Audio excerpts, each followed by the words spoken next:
So welcome everyone.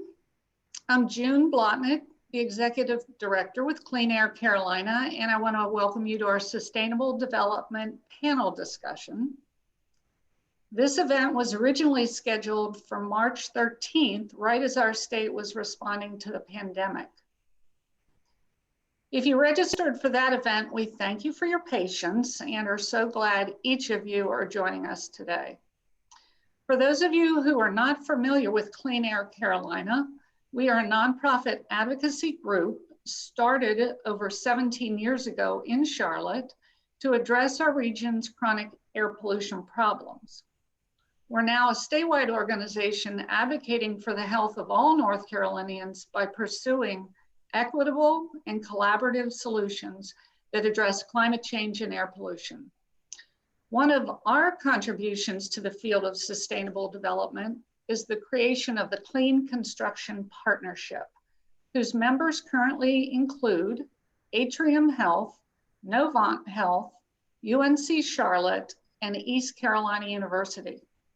Partnership members have committed to reducing toxic diesel pollution from construction equipment on their projects. They use contract specifications to require low emission equipment and education to reduce unnecessary idling. You can learn more about the Clean Construction Partnership at our website, cleanaircarolina.org. So given the urgency of the climate crisis and now thinking about our post-pandemic world, we're sponsoring this event to bring together some of Charlotte's most impressive leaders working in the field of sustainable development. They will share some of their ideas for transforming our growing city into one which prioritizes sustainability in building construction, transportation, and land use planning, resulting in lower carbon emissions and ultimately healthier residents. You'll meet these leaders in a few minutes, but I want to collectively thank them for sharing their knowledge and experience with us today. I also would like to thank our co-sponsors, UNC Charlotte, Department of Geography and Earth Sciences, the Arts and Science Council, American Institute of Architects, the Charlotte chapter, Odell, and the Urban Land Institute Charlotte chapter. Now, before I turn it over to our moderator, we're just going to take a few quick polls. The first poll is to learn what your background is, and if we can put that up real quick. Give you about 10 seconds to choose one of those. You may be in a number of them, but just choose one.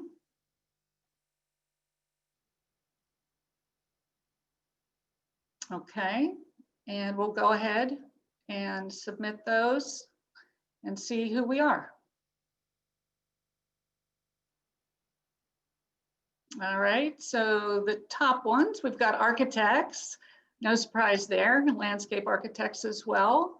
We have a good deal of students and university faculty. So that's great. We do have some representation from the development community, so thank you. The next poll is about what issue you're most interested in hearing about today.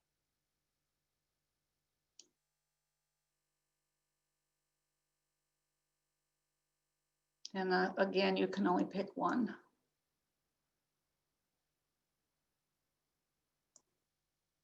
Okay, we'll close that poll and see what we have.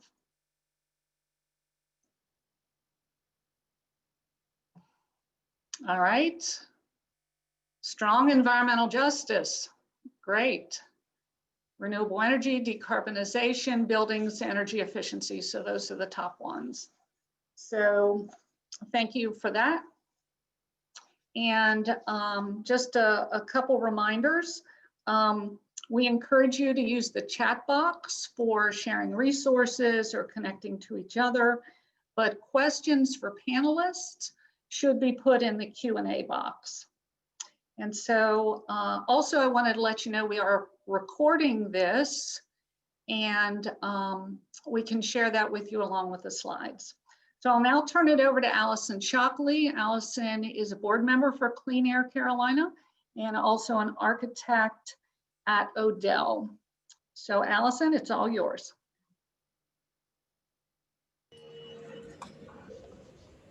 Great, thank you so much, June. I will apologize, there's a little bit of construction noise behind me. Can you hear that? Do I need to move before we get started? It just occurred to me. You're okay, Allison. Okay, well then we will go ahead and get started. Good afternoon and thank you for joining us. On behalf of Clean Air Carolina, Odell, and the American Institute of Architects, I am thrilled to moderate this discussion on sustainable development. Soon after joining the boards of Clean Air Carolina and AIA Charlotte, it was readily apparent there are opportunities for synergy within our organization, other nonprofits in our community, local leadership, and university faculty and students to collaborate in solving issues related to climate change, health, environmental justice, and the built environment we share. This discussion qualifies for 1.5 AIA HSW credits. Today's learning objectives are indicated on the current slide. If you did not input your AIA number when registering for the webinar, you will be prompted again when you exit the Zoom meeting. This event was originally scheduled in March in a pre-pandemic world. It was inspired by a book titled Life After Carbon, The Next Global Transformation of Cities. Through the lens of 25 innovation cities, co-authors Peter Plastrick and John Cleveland emphasize that amid the terrifying realities of the climate crisis, it is important to remember there is hope. In fact, even better than hope, there are real-world solutions to reduce dependence on fossil fuels and greenhouse gas emissions, implement a clean energy economy, revitalize urban ecosystems, and stand for environmental justice. These solutions are successful and being implemented in many cities around the world. And the cities that are really making a difference are being led by passionate and committed community members and leaders. This book inspired us to meet today and discuss this compelling vision for the future of our city. This vision is for a carbon-free, climate-adaptive, biophilic, and more livable city for generations to come. The book's prologue sets a framework that is, this is not the first time cities have reinvented themselves. It is the next time. Cities have developed in the same mold since the early 1800s, when the world turned to fossil fuel energy to drive the industrial revolutions, technologies, and globalized markets, urbanization, and pollution. But the modern city model has outlived its usefulness. It cannot solve the very problems it has helped create, especially global warming. In response, cities worldwide have developed waves of innovations, new policies, programs, tools, and business models to prevent long-term climate damage. Cities that are leading the way are fully committed, ambitious, and inventive. They are rejective and replacing basic ideas upon which the modern city was built. A future city will have urban abundance generated through efficiency, not consumption, circularity, not take, make, dispose, and compactness, not spread. This is more than an ideal or far-off vision. It is an emerging reality in leading-edge cities, the beginning of a new way of managing urban consumption in the climate change era. What is becoming more evident, and in my opinion, more effective recently, is a shifting understanding that climate change is not just about saving the planet. The planet will survive, in a changed form, of course, but the real question is if and how that environment will support human life as we know it. Climate change should be of concern to everyone who cares about health. This skyline image of LA's dramatic air quality difference is just one of many cities around the world we have recently seen compared. The left side shows standard pre-pandemic conditions compared to the very noticeable improvements during pandemic shutdowns. Note that what changed the most between these two images is human behavior. By solely reducing commuting and transportation sources dependent on the burning of fossil fuels, harmful emissions that pollute the air with microscopic particulate matter were enormously reduced.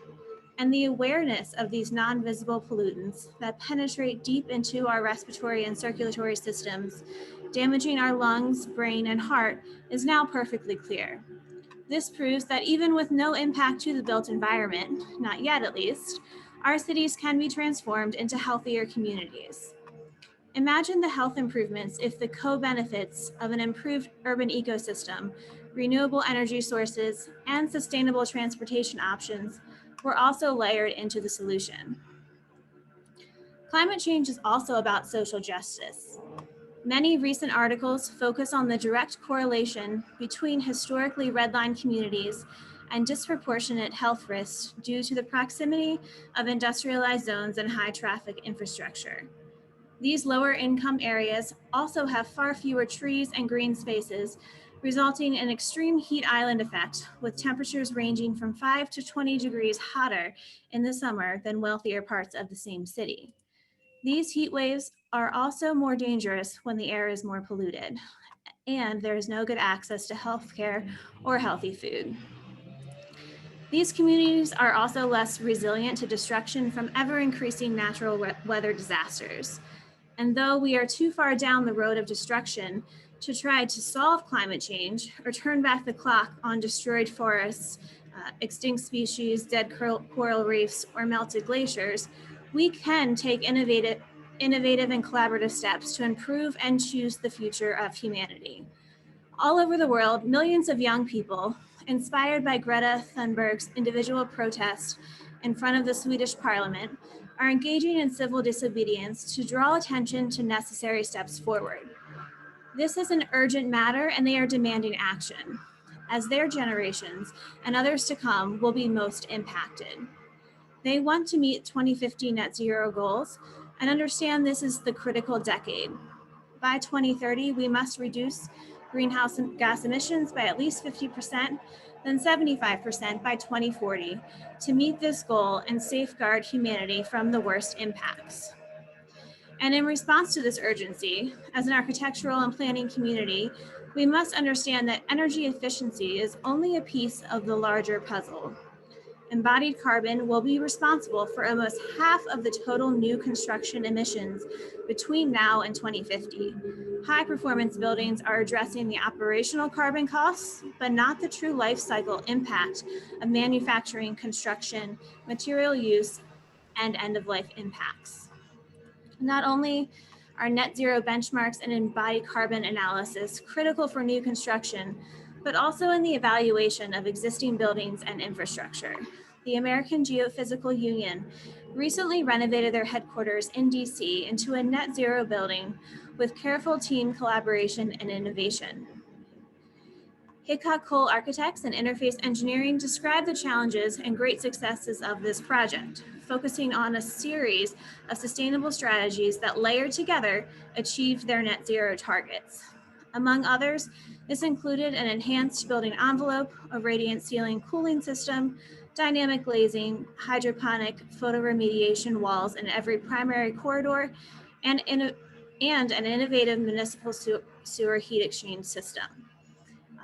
You will also notice that the typical rooftop penthouse was replaced with an expansive canopy of solar panels.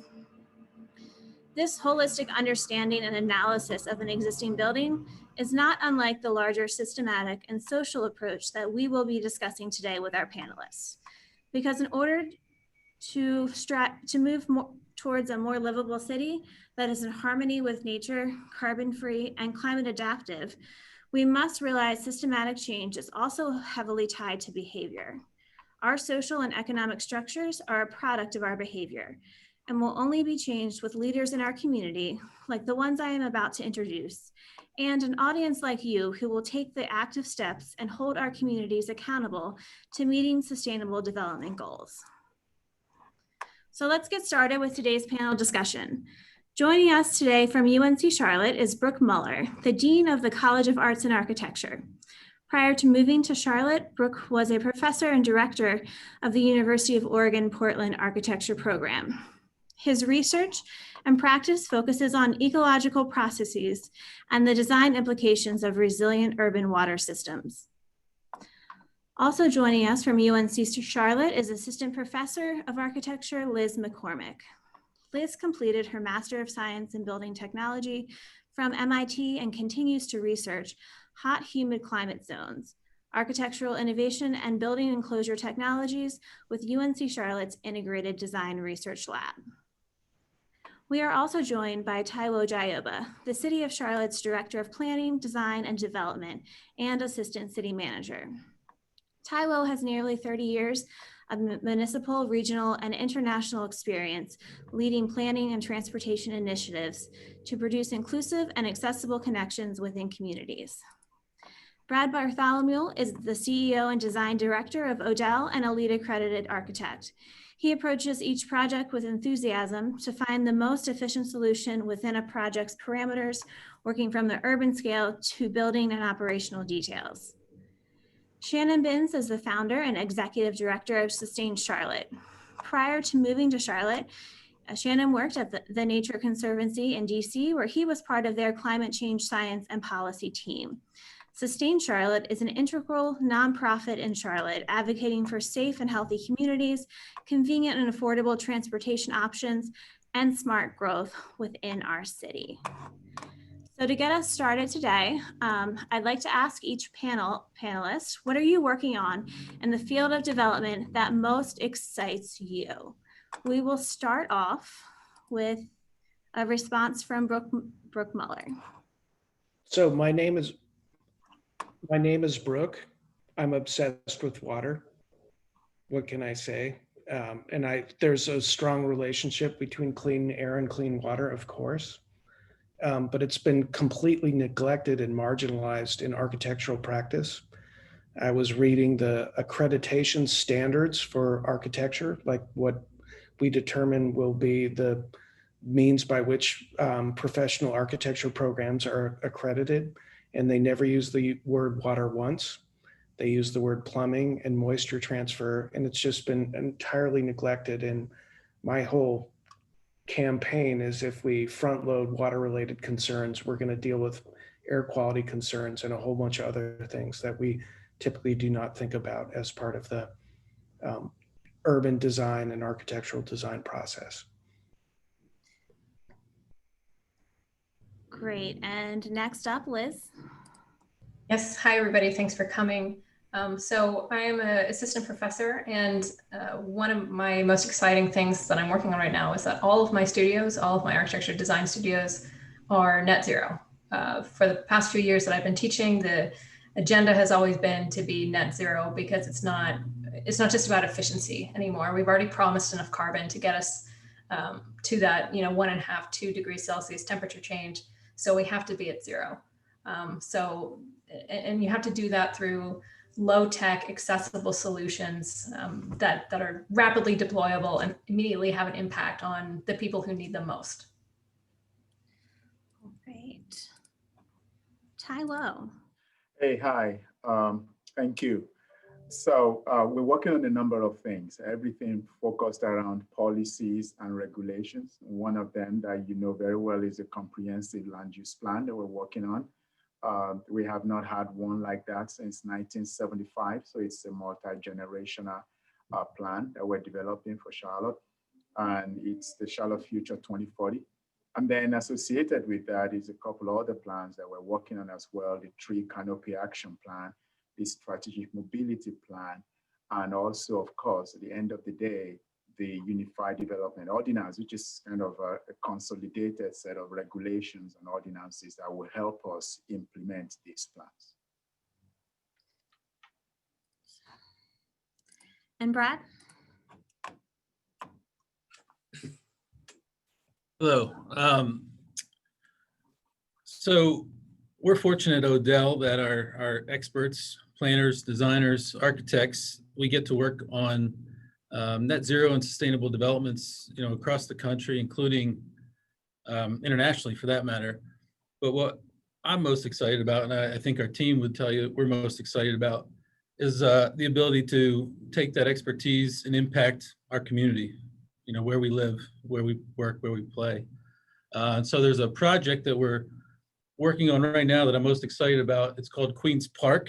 I would encourage anybody out there listening today. It's queensparkclt.org. There's a website set up that you can go and learn more information about it.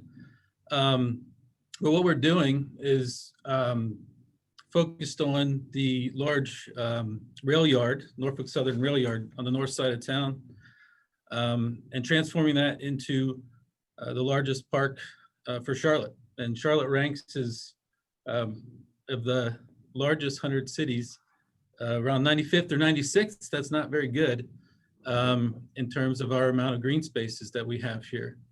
And so this vision that we're helping to create is one that would respond directly to that, but it would not only be in a response in terms of the natural environment, but what's even more exciting to me about that is it's set in a part of the community that really needs change and opportunity.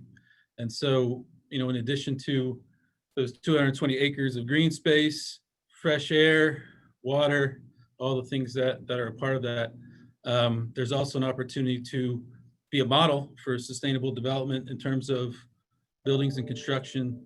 Net zero would be the goal, obviously, so that we can really, you know, like I said, be a model for this city kind of moving forward in terms of how we can, you know, provide a better place than where we are today.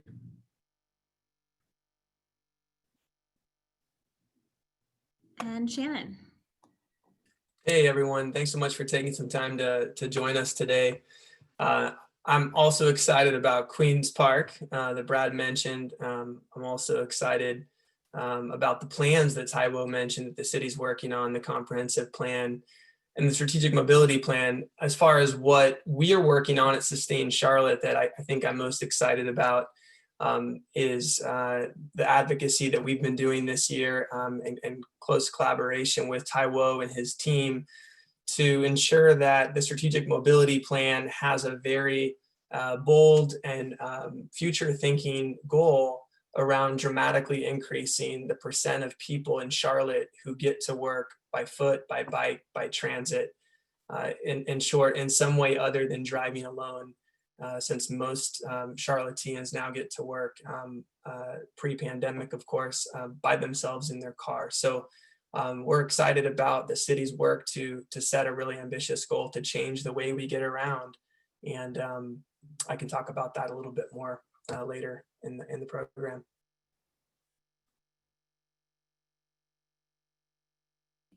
Great, thank you all for sharing your work that's exciting you right now. Let's move into our first question, which is for Taiwo. How is the 2040 comprehensive plan and associated plan documents addressing resiliency, innovation, and policy planning for a future, more sustainable Charlotte? Please also discuss the role of leadership and public participation in creating policies and implementing sustainable development in our communities. Thank you very much, Allison. Again, happy to really talk about this some more. I'll take us back to about, was it December of 2018, when the city council adopted unanimously the Strategic Energy Action Plan, popularly known as the SEAP, which really set a goal for us that we're going to be a low carbon city by 2050. And that the city itself, in terms of our organization, will strive to have our fleet of facilities fueled by 100% zero carbon sources by 2030. So that was done while we were just about to start our comprehensive plan. I was about fall of 2018 that we started a comprehensive plan, and in December, the council adopted this.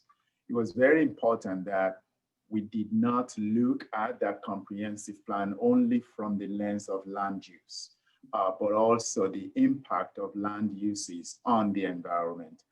And we started by pretty much defining some guiding principles and elements that if Charlotte is going to be an equitable, authentic, sustainable, and resilient city, we have to have goals that really match with the CEAP goal to reach that becoming that city of the future. So when the comprehensive plan, I mean, it's going to be, the public draft will be released this Saturday, October 31 at the Park Expo officially. But we have 10 plan goals there. And 2 of those goals, or actually 3 of those goals, relate to sustainability, resiliency, and also creating an environmentally friendly Charlotte. We talked, for example, about that Charlotte will be a healthy city, safe and active city. That we will also have that integration between the natural and the built environment, and that Charlotte will continue to create diverse and resilient economic opportunities for people who live here and those who will come here. When you think about it this way, we project that Charlotte will add another 300,000 people to our population in 20 years. That's a lot of people. That's a lot of movement. And so it's very important that we build smart now. The policies relating to housing, policies relating to mobility, all of those things come together to still be able to help us achieve that goal. And then as we started moving forward, we realized that it cannot just be a land use plan. Again, we got to tie this to mobility as well. And so we started working on our strategic mobility plan, which eventually will define a mode shift for us. Because if you're going to really achieve that CAP goal, that strategic energy plan goal, you got to make sure that you put everything in place to reduce the number of people who drive single occupant vehicles every day and to be able to create an environmentally friendly city. So that's really what we've been doing. And that's really how we believe that the comprehensive plan will lay the platform and the foundation for city decisions in the future. So that when our council is reviewing these development petitions in the future, or they're reviewing businesses that will move here in the future, they got to think about those goals in the plan that relate to creating a healthy city, building a diverse and resilient economic base, and making sure that that nexus between the natural and the built environment is really taken into consideration as the decisions are made in the future for us. And leadership is very key in this space. Like someone was saying, why did we not have a comprehensive plan since 1975? I don't want to blame anybody, but the fact is that we don't often, as planners, we don't like to pause on planning. Sometimes you just need to pause. When I came into this role, we were working on our Unified Development Ordinance, but I felt we needed to pause, take a step back, and let's shape a policy for our future with our residents and our businesses before we can really launch forward. And thankfully enough, the city manager was just coming from Norfolk, Virginia, where they just finished Plan Norfolk. So when I was talking to him about the comprehensive plan, he understood what that meant and what went into that. And so having the right leadership in place makes the time very, very right to do this type of work. And that's really the type of leadership that will continue to push us forward in this particular space, if we really truly want to achieve the goals that we set in this year back in December of 2018. Great, thank you for that, Taiwo. That's a great segue into our next question for Shannon. How can regional and multimodal transportation options benefit our community? Are there specific projects in Charlotte that will promote this goal and provide more sustainable transportation options? Yeah, absolutely. So first, I just want to echo everything Taiwo just said about the importance of a comprehensive plan and the importance of that plan tying together all of our other plans, and especially looking at transportation. And the strategic mobility plan that he mentioned and I mentioned earlier is so critical. I think we should all be very excited that with Taiwo's leadership and the city managers, that these plans are now moving forward because they're so they're such critical foundations for all of the things that we're talking about. So to jump off of that, I think as far as the benefits of a multimodal transportation system, they are many. I'll start with the climate benefits, since that's really the focus of our conversation today.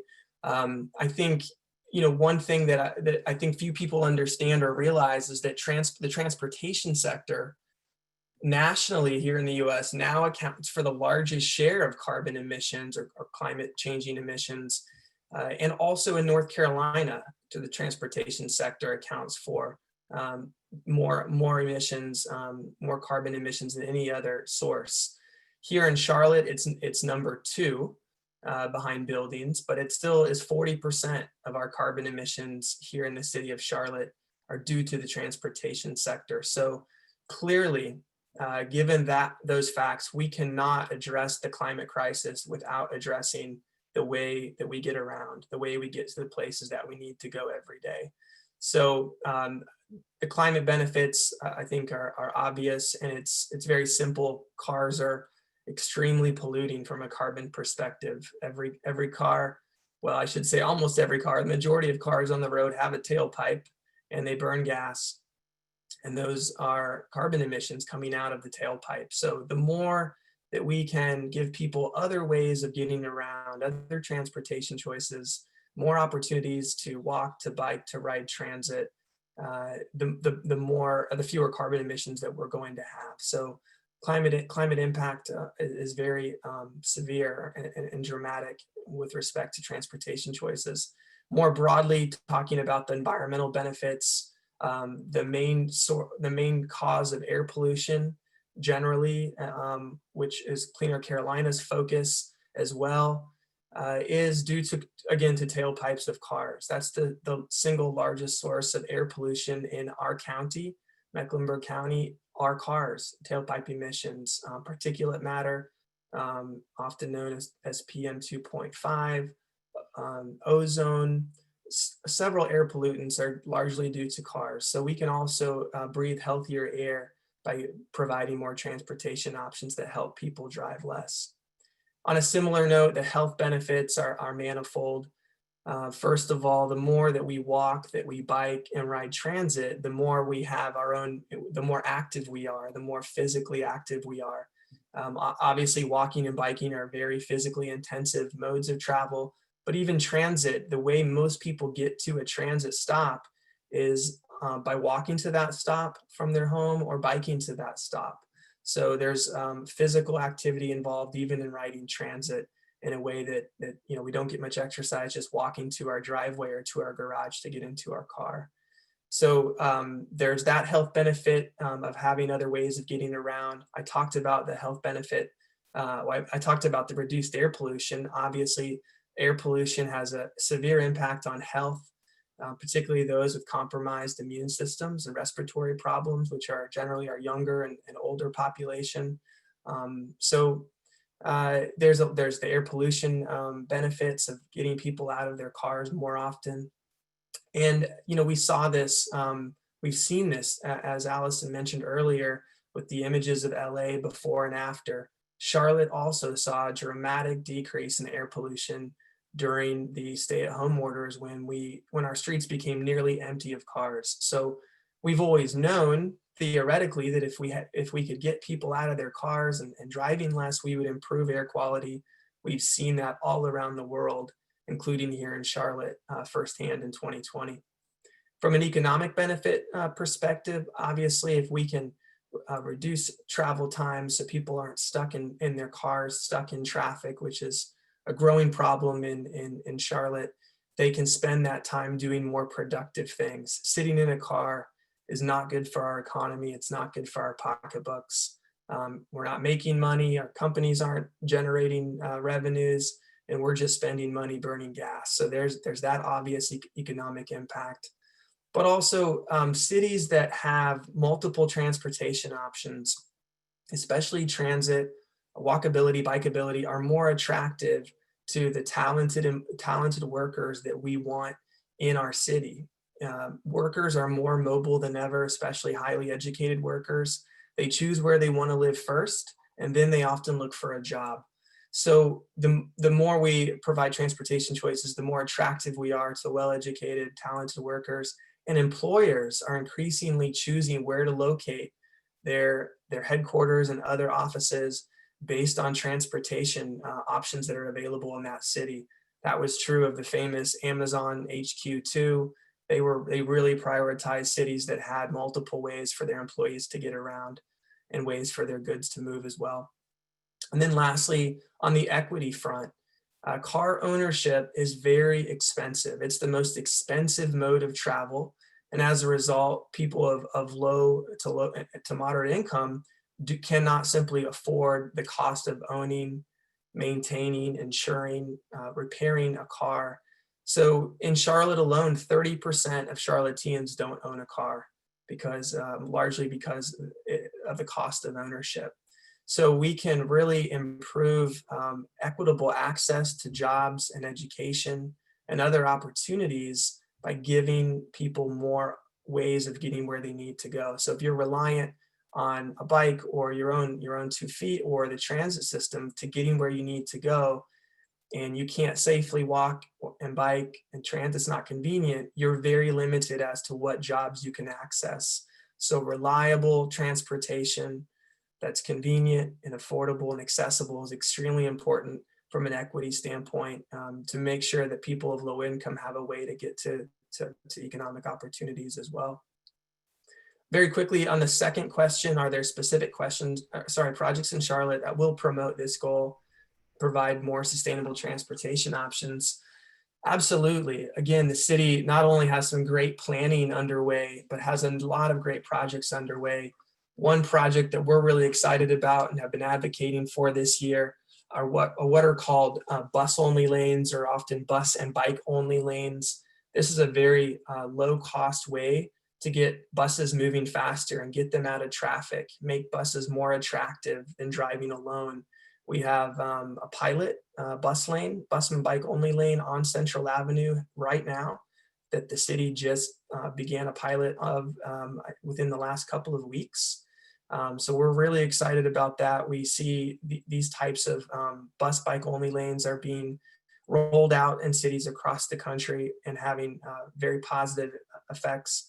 Of course, the city would like to have a whole network of dedicated bus bike lanes to improve the speed and reliability of our bus network, which is the heart of any transit system, or the backbone, I should say.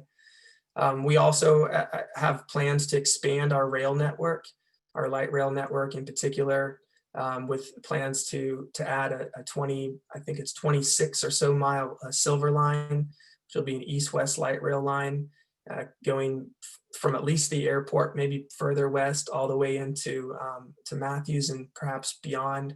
That's an exciting project that will really provide more sustainable transportation options. And of course, the Gold Line is being expanded right now. They've made incredible progress in 2020 laying tracks and adding additional mileage to the Gold Line streetcar, which hopefully will be finished very soon. And then lastly, I'll just mention another project that the Charlotte DOT is working on that we're very excited about and have been working with them on as well. And that's an uptown bicycle network, an all ages and abilities bicycle network that will allow folks, as the name suggests, of any age and any ability level to safely get through and across uptown. So we're really excited about that. There's been some initial lanes that have been added. You've probably seen those on 6th Street uptown, but there's many more that are in the works, and we're excited about the potential that has to open up bicycling as a safe and reliable alternative, as well as a broader citywide network once we establish an uptown network. So those are just a few projects that come to mind. There are many others in the works. And I guess I should not miss the opportunity very quickly to plug the transportation bonds that are on the ballot. If you haven't voted yet, I encourage you to vote for those bonds. Those bonds will help us, help the city continue to build more sidewalks, more bike lanes, and other forms of transportation that we're talking about today. So those transportation bonds are extremely important. I think I had a couple of slides that I can just spin through very quickly, more for visual effect, if you have those ready there, Allison. So we talked about some of the cities that at the beginning who are leading the way in terms of carbon. Copenhagen is one of those cities. You can see what a street looks like in Copenhagen. It's mostly people on bicycles. You see a bus there, and you see some cars as well. So you see people getting around.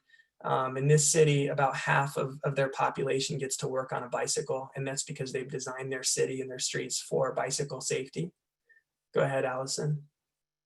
Amsterdam is another city that's often seen as a leader when it comes to climate change, transportation, city building. Again, a large portion, I forget the number of people in Amsterdam get around by bicycle. You can see this family getting around on a bike in this shot, and you see the bikes in the background. It's very much a part of their culture And this has been through intentional design and planning. Next. And also in these cities, you see very efficient, attractive, reliable transit systems. This is just a shot of some streetcars in Amsterdam. The Gold Line that we have running through uptown Charlotte will have cars that look almost identical to this very soon. They're actually already in town. I saw them at the light rail station in South End over the weekend. So exciting, we're gonna have cars like this running through the heart of Charlotte probably within the next year. Next. And then this is what many of our streets outside of Center City look like in Charlotte. But what I'm excited about is we are really working as a city to transform a street like this, which is clearly not designed for people. You can see this person in the foreground and background. There's no sidewalk on this street. It's very dangerous for them to walk. This street was clearly designed for moving as many cars as quickly as possible. It's unattractive, it's unsafe, even for the people in the cars. And so we're really hoping we can take streets like this and transform them into streets like you see on this slide. This is a rendering of what a street, any street really in Charlotte could look like with the right land uses and the right design in terms of the street itself. Thank you.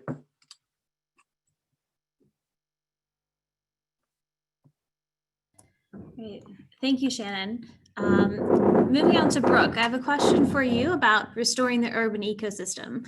The book describes renaturing innovations as the use of living infrastructure, stewardship of ecosystems and biodiversity, and biophilic immersion in nature to invert the modern hierarchy and restore nature instead of the city as the dominant context for urban development. Can you give examples of successful innovations from your research and experience? Sure. So I would first say, Allison, that how important is it to restore urban ecosystems? I don't think we can restore them. We've fundamentally altered pre-development landscapes. My colleague at the University of Oregon, Bart Johnson, that's where I come from, says cities are the equivalent of rock outcrops. So they're really good for shelf nesting birds like peregrine falcons, and they're really bad for aquatic species and terrestrial species. So we have to acknowledge that we've fundamentally altered the landscape. And so I think the question is, how do we introduce pre-development functions or integrity in an urbanized context? And how can we enlist the gray systems in the cause of the blue and the green? So if you could move forward a slide, I'm just going to share a studio that I taught at the University of Oregon several years ago, which is where I moved from a year ago. And we were working with TriMet, and TriMet designs and plans and manages the light rail system, bus system, bike trail system, et cetera.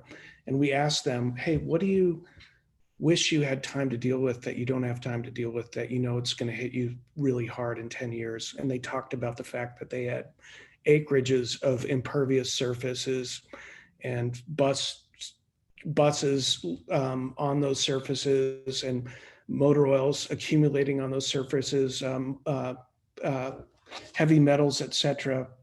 And during the fall rains, all of that contaminated water is directed to the river, and it's devastating as far as aquatic species. So we decided to run a research project looking at the future of the parking garage.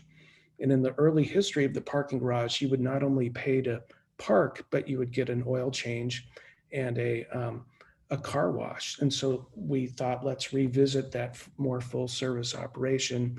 Let's harvest water from neighboring roofs, from the roof of the parking garage itself, from the Ross Island Bridge. This is in the South Waterfront District of Portland.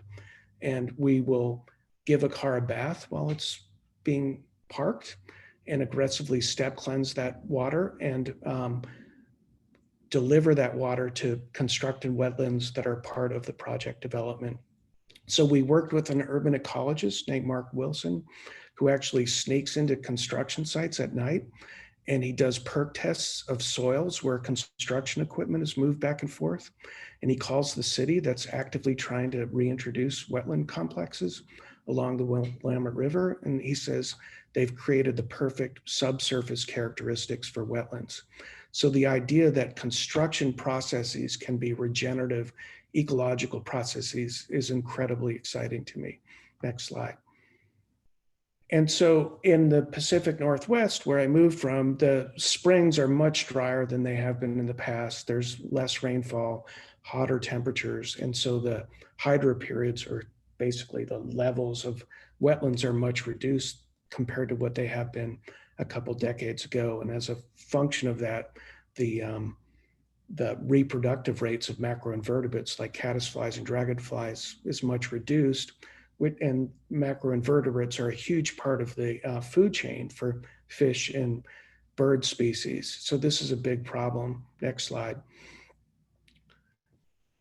So what we're going to do is use the hard surfaces of the urban environment, enlist those surfaces to create more dependable hydrological conditions to time the release of cleansed water in a time of biological and climatic uncertainty. So we tend to think about sustainable architecture as just being like making buildings more efficient, and net zero is incredibly, incredibly important. And I don't want to discount that, but I do think there's an opportunity or an in to make buildings that are supportive of broader ecosystemic processes. Next slide. And so I'm just going to show a couple images from the studio. This bunch of three-year undergrads who swept the Royal Society of Arts Awards at Cooper Union.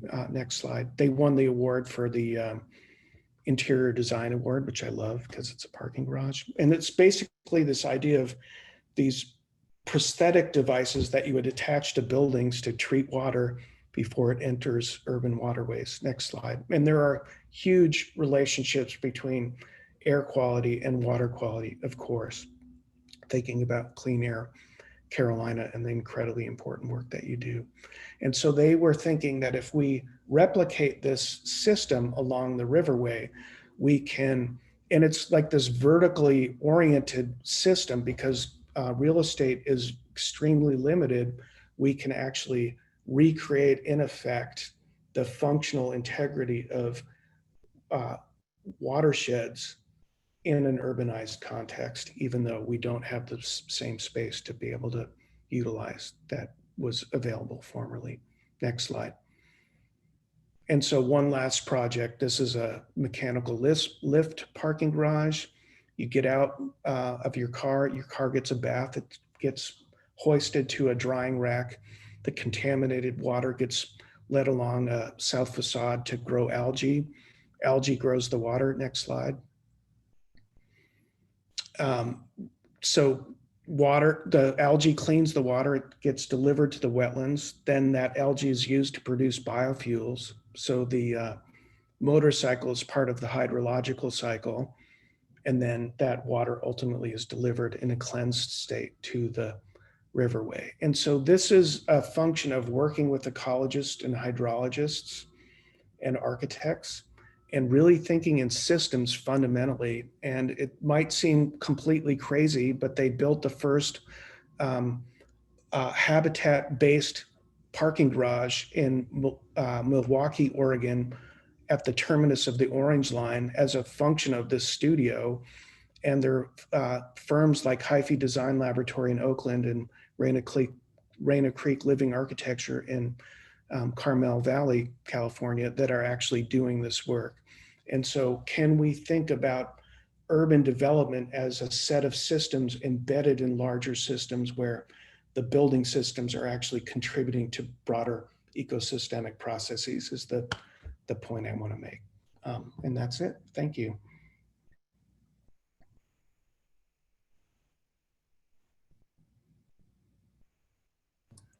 All right, thank you so much, Brooke. Any comments or discussions from the panelists, or do we want to move into Liz's question? All right, let's move in. Okay, Liz, what topics from your research at the IDRL are most relevant to this conversation? When we spoke in the past, you've said that it's more about people than technology. How can you elaborate on what your students are on how your students are integrating social issues into the conversation of sustainability? Yeah, thank you. So, you hear a lot of words like sustainability, energy efficiency, carbon neutrality, those sorts of things, which make it sound like we can use technology to solve all of these problems. And I don't believe that this is the case. Ultimately, it's about people and tying smart technologies with behavioral change. So, look at how our emissions and air quality have changed during COVID. Our built environment didn't change, but our behavior did. The way we use cities changed drastically. So right now I'm teaching the integrated design studio at UNC Charlotte in the School of Architecture with our most senior architecture students, graduate and fifth year students. They're designing a net zero mixed use project in Uptown Charlotte. And though we're approaching it from a quantitative standpoint, conducting energy models and climate solutions to develop that climate literacy, it's really about the people that the building serves. So, to mention two of the projects, one group is looking at they're designing a trade school, which focuses on sustainable technology and uses education to promote economic mobility in Charlotte. Another project has a urban garden and low-cost grocery store to address the food desert issue and access to affordable, healthy food. So each of these projects is supported by affordable housing. And this component, the net zero component, addresses the energy burden on low-income residents in Charlotte. So that's really what we're trying to do in the studio environment, develop the literacy, but also tie it to the social, ethical issues. The people that are dramatically affected by high emissions and that sort of thing, those are not the people who are usually causing these problems. So from a research perspective, I focus on hot, humid climates because that's where most of the development is forecasted to occur in the next 30 years. So I'm working to develop low-cost, low-tech products that are rapidly deployable in urbanizing hot, humid climates for commercial buildings that can improve human health and comfort while reducing our dependence on energy-intensive mechanical systems, and so that tropical regions can evolve in a modern way, but will still reflecting the local styles and traditions of that region. So I'm going to be the brief one here. So that's my spiel. All right, thank you. And a question now for Brad. How can existing buildings and abandoned industrial sites, oops, I forgot to share my screen. Here we go. How can existing buildings and abandoned industrial sites be retrofitted to high levels of efficiency? Okay, well, even before I get into sort of, the nuts and bolts of efficiency that's in that question, I think it's, just a real simple kind of thought or approach to existing buildings and industrial sites. One of the most sustainable things we can do as architects and potentially contractors, developers, people that are in the industry of creating buildings, one of the most sustainable things we can do is actually reuse an existing building or an industrial site as opposed to building new. And fortunate for us here in Charlotte, there are quite a few neighborhoods that have had, whether it's fortunate for the past, but potentially opportunity for the future, I guess you'd say. There's neighborhoods that have had a lot of industrial buildings, warehouse buildings that have been a part of that community. And so we're actually working on a number of projects, adaptive reuse projects here in Charlotte, both on the south side of town, but even more so on the north side of town, adjacent to the Blue Line extension, the light rail. And, it's a great opportunity, obviously, to not only celebrate the beauty of some of those existing structures, but it's a great opportunity to reuse those structures as opposed to building new. And a lot of those warehouse and industrial sites, I would say, were something that they're huge area suckers, right? They're built for products more so than for people. And so I think there's a really great opportunity to take those existing structures and reinvent them, repurpose them, not only on the inside, but certainly taking advantage of natural light, fresh air by creating vibrant outdoor spaces adjacent to them, as well as creating courtyards and mezzanines and things of that nature within to grow that efficiency that the question was really asking. The other thing I would tell you is, in particular, some of those projects we're working on, like Sugar Creek Station, which is just the next one past 36th Street Station coming out of Charlotte and in the NODA area. Where the site is right next to a light rail station, the platform. And so there's this opportunity not only to reuse those buildings that were, very much a part of carbon creation, both from the sense of what happened within the warehouses and the buildings themselves, as well as people coming to those buildings via cars and large trucks, transfer, that type of thing. Whereas now, there's really these mass transit opportunities that are starting to connect those areas and those neighborhoods and those existing buildings and those abandoned industrial areas. And as the case for Sugar Creek Station, what's really great is not only does it have the transit line sort of coming right adjacent to it, where you move right into those adaptive reuse buildings, but it also has the Cross Charlotte Trail coming directly through that development as well. So there's this really amazing connection, not just via the rail, but also walking trails, biking trails, natural environments, the ability to really activate those spaces. So it's really transforming, something that was not necessarily a environmental benefit to the community in its past, but using it as a way of really creating something that can contribute positively to the community moving forward. And so I think it's something that's, really unique and special. And, that's something that we're doing a lot of here in Charlotte. So that's how I would respond to that question. Great, thank you so much. And before we move into the audience Q&A session, just a reminder for anyone who has a question for our panelists, please input your answer there. I do want to ask another question for all the panelists. How will the pandemic influence how we design public spaces moving forward? It is a little bit, we're very close and still in this pandemic, but in our prep discussion, some of us had discussions about this and how, not only what we've learned, but other innovative methods that could really start to translate how we design our communities. Well, I can start first. That one of the things that we started to do, at least we are exploring and we're advancing right now, is during our rezoning petitions, we've not typically involved public health officials in reviewing development applications. We are beginning to do that now. So that way we have a public health lens on the width of sidewalks and the way you design buildings and how they are located in proximity to other uses in the environment. Again, going back to creating healthy, active lifestyle. And secondly is we're gonna have to put people first, in the way we do things now. I always say that the problem is not density.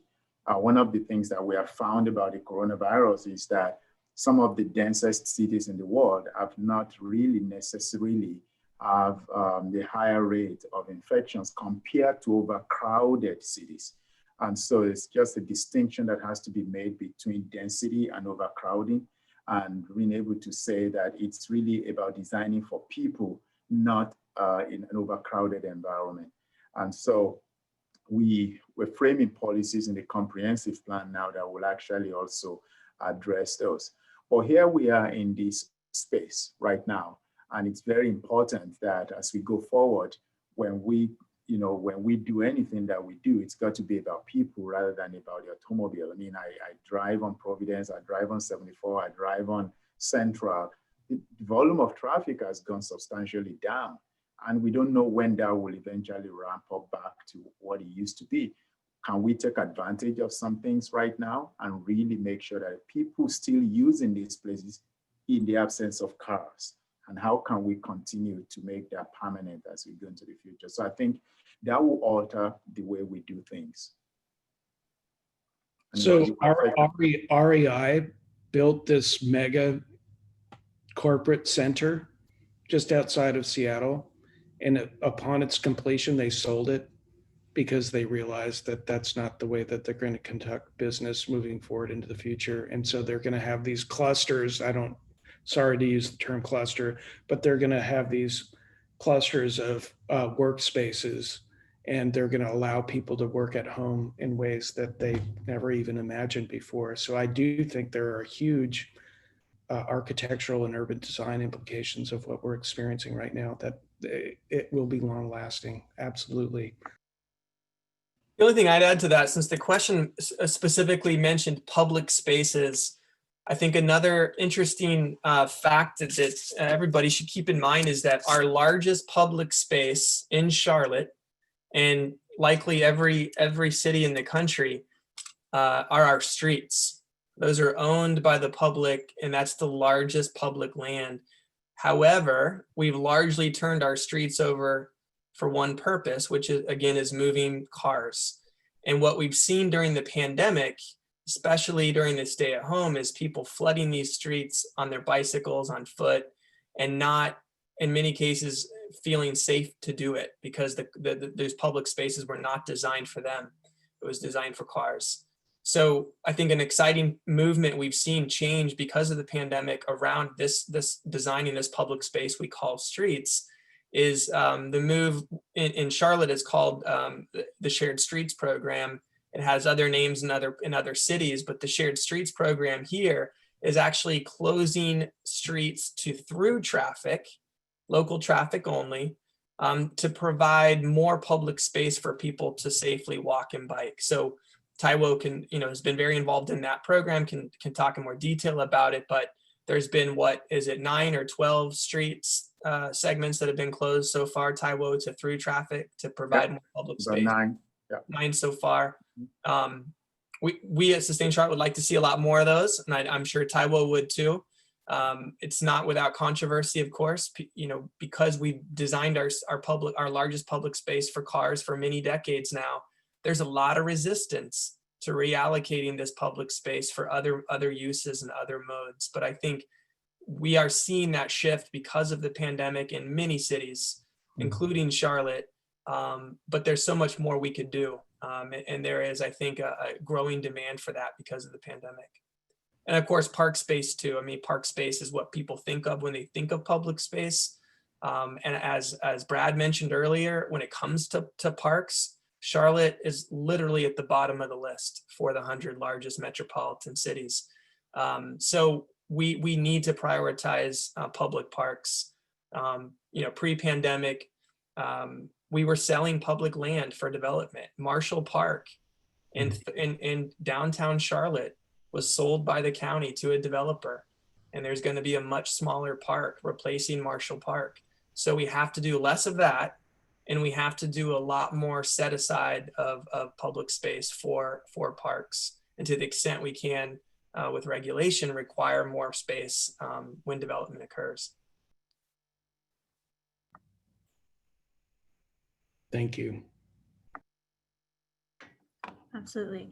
I think, building off of that, how can we redesign our cities to have more compactness and making sure that proximity of people to the necessities on their daily basis are walkable and convenient with sustainable transportation options, just further reducing automobile transportation and then giving more space back to the city.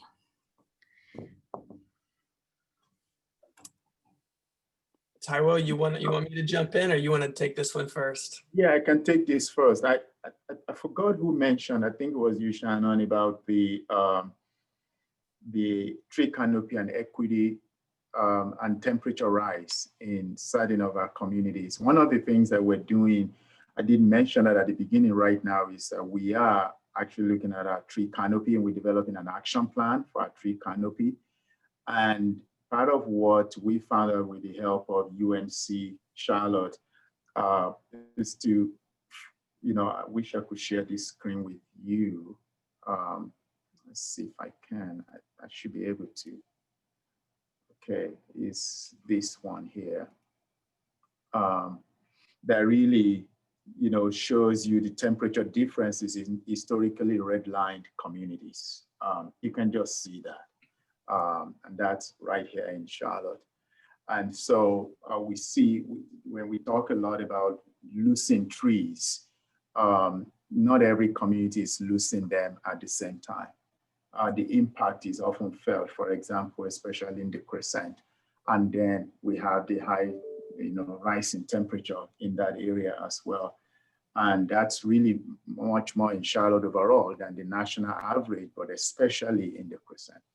And we have to, one of the things that this is going to help us do is to come up with ideas as to how can we really prevent that going forward, especially as developers will be going into these areas, picking up cheaper properties to rebuild. And I just think that that's one way we can, make sure that as we engage our communities, we're being reflective of these types of things that will really protect and preserve those environments going forward. So that's one thing that we're doing right now. Another thing that we are doing is, and I don't know how much of this we know yet, but it's going to be publicly announced. Some of you may already know that we got $3.7 million in grant from the Federal Transit Administration, and CATS is matching that with another 3.7, making it about $7 point some million to purchase about 10 electric operated vehicles, battery operated vehicles that will run between the airport and uptown, but also will be used on certain corridors as well. And so we are definitely moving forward in that area that, as we think about the impact of climate change on the environment, we also have to make sure that we continue to do the things that will move the needle for us in terms of reducing the type of vehicles that we even use in our transit operations to ones that are environmentally friendly and environmentally safe. I would just add to that, I think this is such an important question. How can we redesign for compactness to reduce the use of automobile transportation? I believe that was the question you asked, Allison. And the way we do that really comes down to our zoning laws and the planning that we do and what types of development we allow. The reason this comprehensive plan and then the unified development ordinance that will follow is so important is that our current zoning system and our regulations that enforce that system is built for suburban single-use development, which is largely what we have in Charlotte. It's designed for allowing auto-oriented suburban sprawl, essentially. So for a number of years now, the city has been trying to, improve our zoning laws, change our zoning requirements.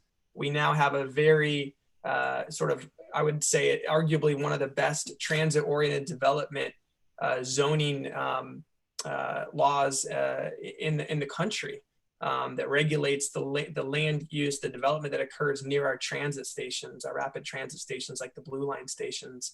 But we still have a lot of zoning laws on the books here in Charlotte that sort of make a mixed use, diverse neighborhoods very difficult to build. So we have to change those zoning laws that allow what we call mixed use development so that people can live and work and shop in close proximity to each other. But when we continue to build single family subdivisions, completely separated from places of work, from shops, it's very hard to do that and have a walkable, bikeable, transit-friendly city. So how we do that is through a change in public policy around what types of land uses we allow and what we encourage and what we incent. And there's a lot of work yet to be done on that front, but the city has done some really important work there. And we all need to continue to support those efforts. That's how we get a more compact city, in my opinion. So Shannon, coming from Portland, Oregon, I can't believe the parking ratio in the city. I honestly can't believe it. Like the structures that I see, I'm just astonished. But what you were saying about transportation holds true on a number of different levels.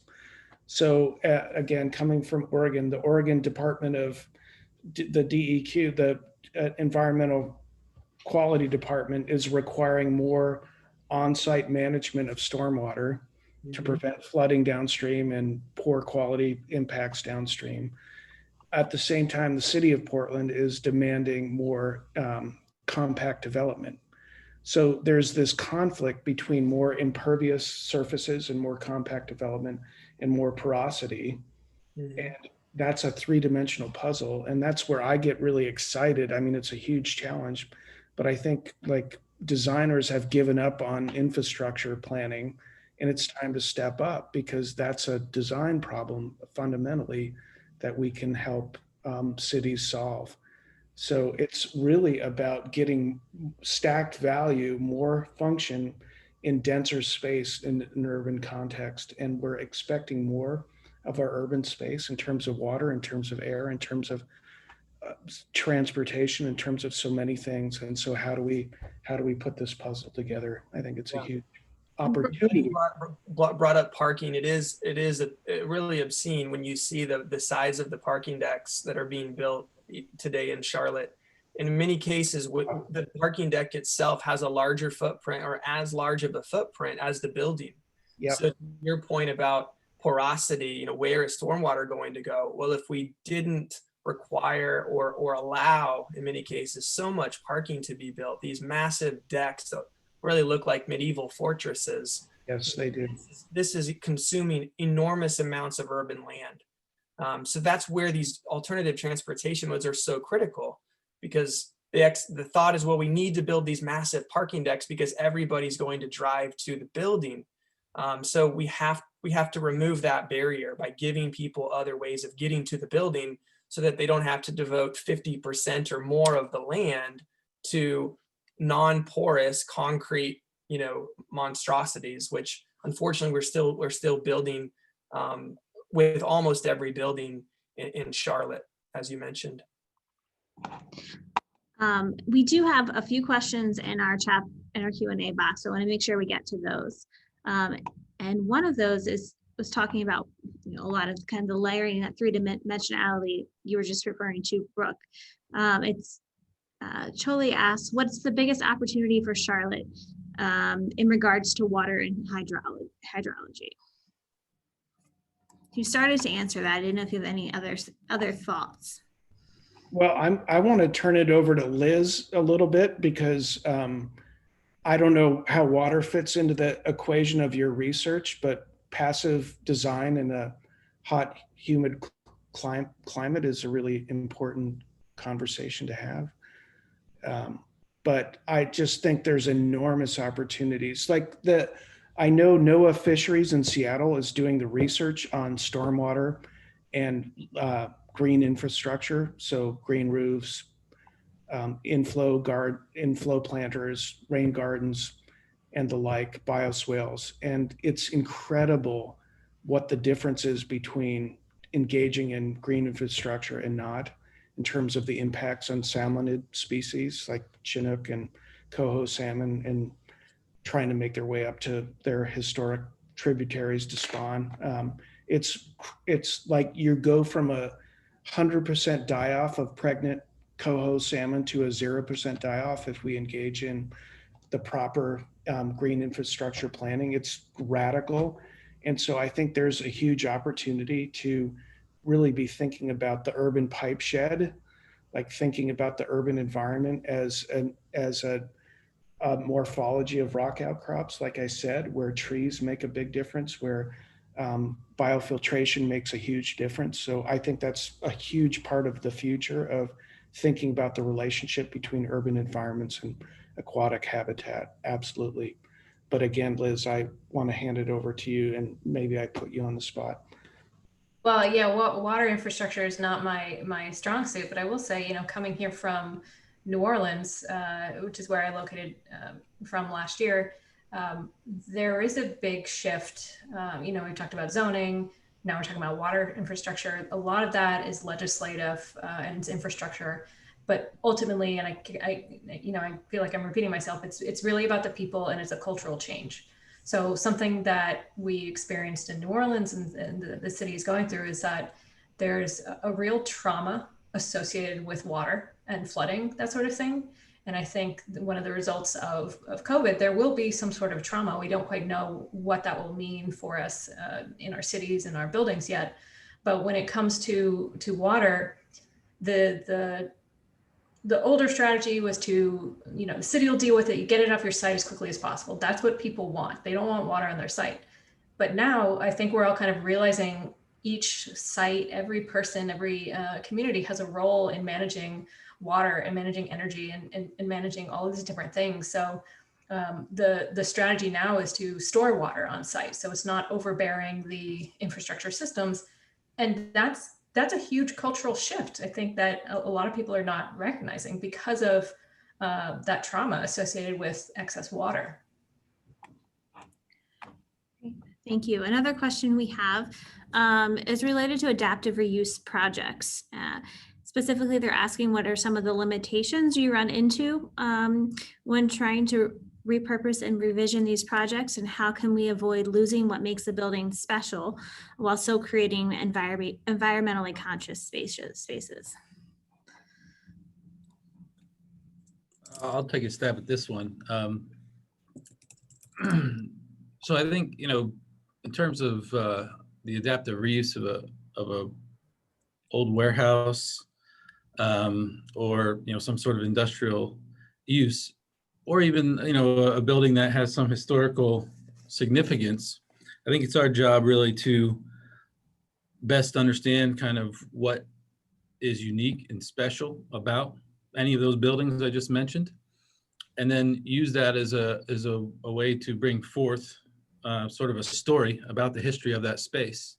And in doing so, I don't think the suggestion is to, you know, simply knock down and put up the next big development, but instead it's really about maintaining what makes those places special or worth commemorating, and then enhancing the environment around them and within them. And I think in doing so, you can pay homage to kind of that proud history, but you also have the ability to really speak about sort of future progress and different systems, whether it's to do with water or energy or, you know, multitude of different things that we can do to respond to, you know, multiple sort of sustainable strategies that we can implement on these buildings. I think there's always a potential for doing that, but I don't think it has to be at the cost of running down our history or knocking down our history. I think there's really a space where you can do both.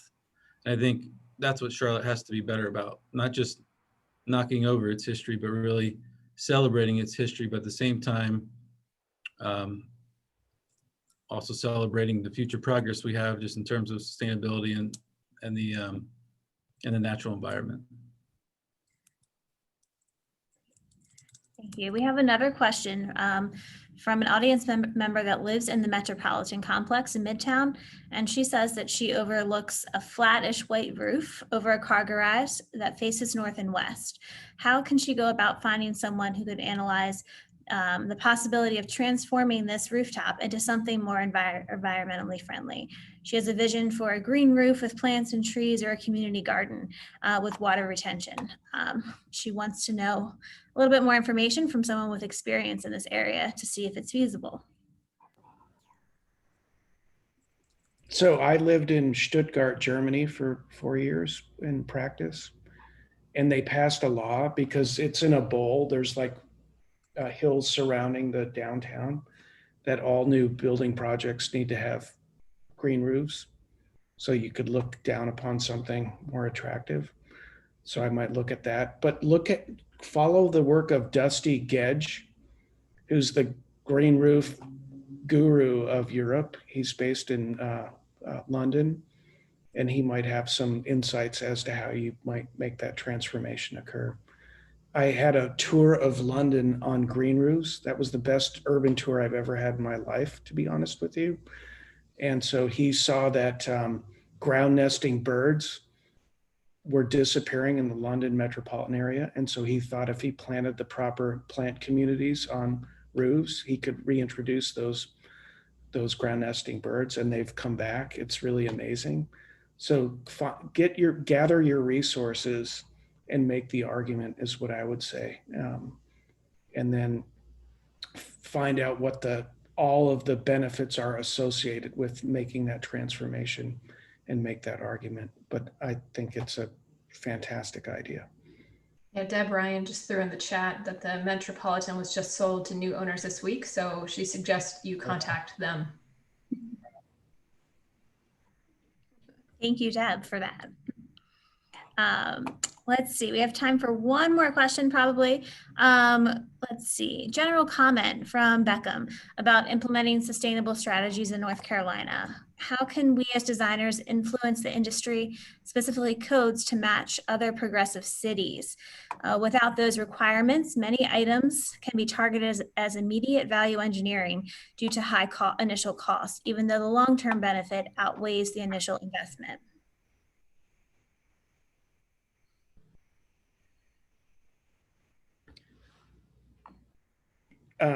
I have been talking too much, but I would say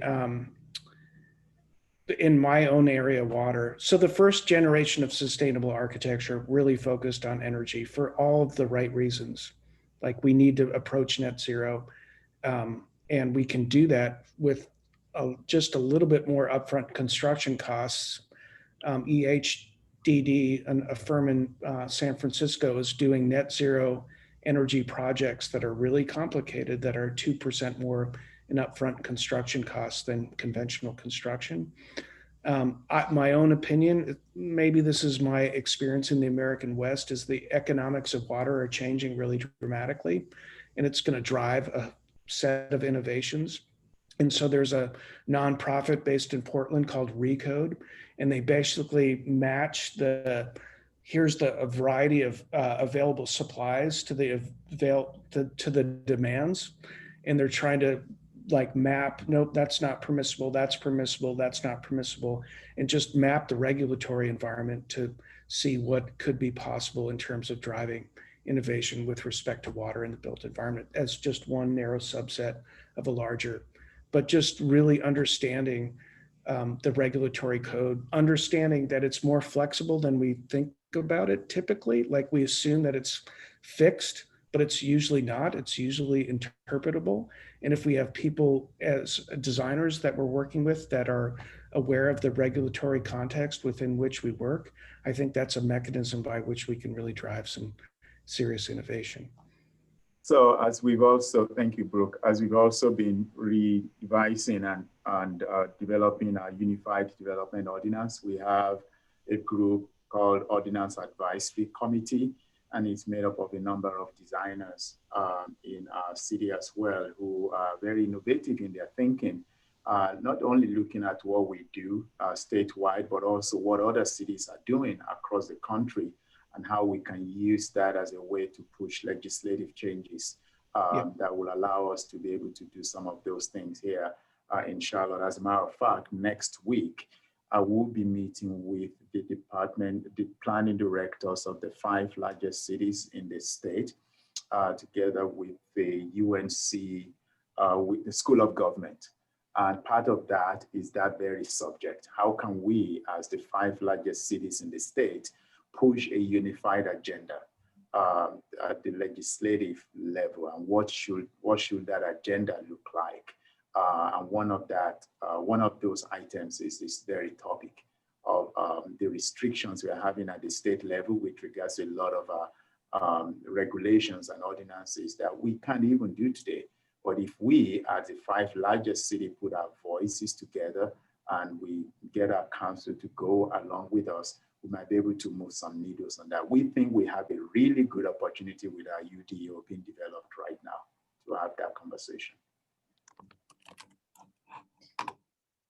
Great, thank you. And I think Liz wanted to make one last comment.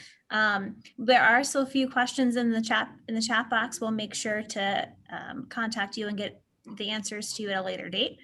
Go ahead, Liz, and then we'll wrap up this event.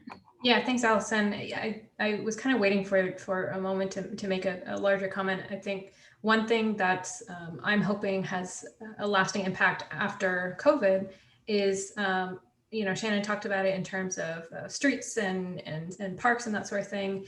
And I think in terms of our buildings, what I want to see change is our conception of boundaries and these spatial silos that we created, where this is a park, this is only a street, this is only a bus lane, that sort of thing. And also in our buildings, everything is very segregated between inside and out. And that's had huge impacts on our environment and on our health. And what we found through COVID is that you want to be outside.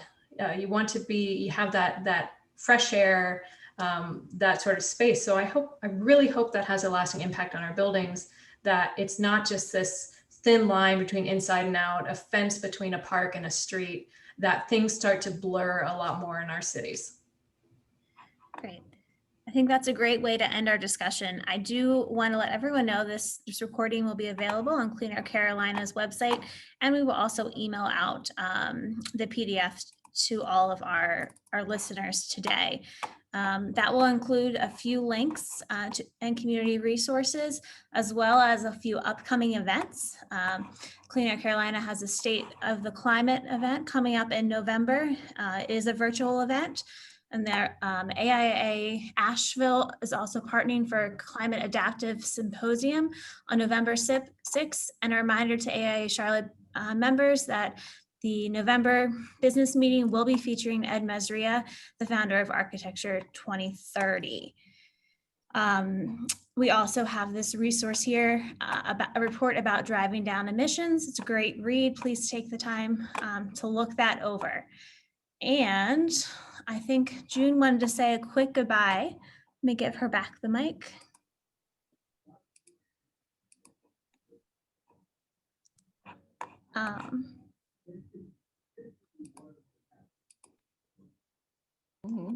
Not sure. You're up. Go ahead. Oh, I'm up. Okay. Thank you, Allison, for doing a great job. I just wanted to thank everybody for hanging in there. I think it was a great discussion. I'm thrilled with the presentations.